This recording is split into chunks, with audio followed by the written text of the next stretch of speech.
Praise the lord.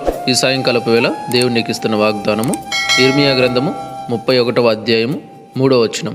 చాలా కాలము క్రిందట యెహోవా నాకు ప్రత్యక్షమై ఇట్లా నేను శాశ్వతమైన ప్రేమతో నేను నిన్ను ప్రేమించుచున్నాను గనుక విడువక నీ ఎడల కృప చూపుచున్నాను. దేవుని వాక్యం చెప్తుంది. చాలా కాలం క్రిందట ఇర్మియా గారికి ఒక వాక్కు ప్రత్యక్షమైందన్నమాట. ప్రత్యక్షమైన తర్వాత వాక్యం ఏం చెప్పింది అంటే, శాశ్వతమైన ప్రేమతో నేను నిన్ను ప్రేమిస్తున్నాను కాబట్టి విడువకుండా నీ ఎడల నిత్యము కృప చూపుతున్నాను అని చెప్పిందనమాట.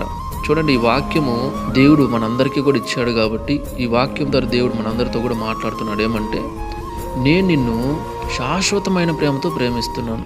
మనుషుల్లాగా కొంతకాలం ప్రేమించి తర్వాత విడిచిపెట్టను.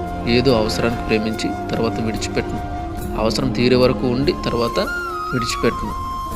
శాశ్వతమైన ప్రేమతో అంటే నువ్వు ఈ భూమిని విడిచిపెట్టినా సరే, విడిచిపెట్టే వరకు, తర్వాత విడిచిపెట్టేసినా కూడా నేను నీతోనే ఉంటాను, నిన్ను ప్రేమిస్తున్నాను అని చెప్తున్నాడు అనమాట.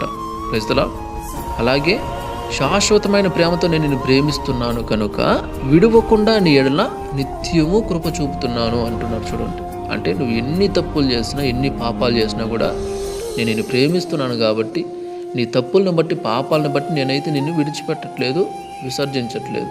ఎందుకంటే నేను నిన్ను ప్రేమిస్తున్నాను కదా, కాబట్టి ప్రేమ దోషంలో కప్పుతుంది కదా, కాబట్టి నేను నిన్ను ప్రేమిస్తున్నాను కాబట్టి నువ్వు ఎన్ని తప్పులు చేసినా, ఎన్ని దోషాలు చేసినా కూడా నిన్ను విడవకుండా నీ పట్ల నేను కృప చూపుతూనే ఉన్నాను. నువ్వంటే నాకు చాలా ఇష్టం అని చెప్పి దేవుని వాక్యం ఇక్కడ స్పష్టంగా చెప్తుందన్నమాట. Praise the lord.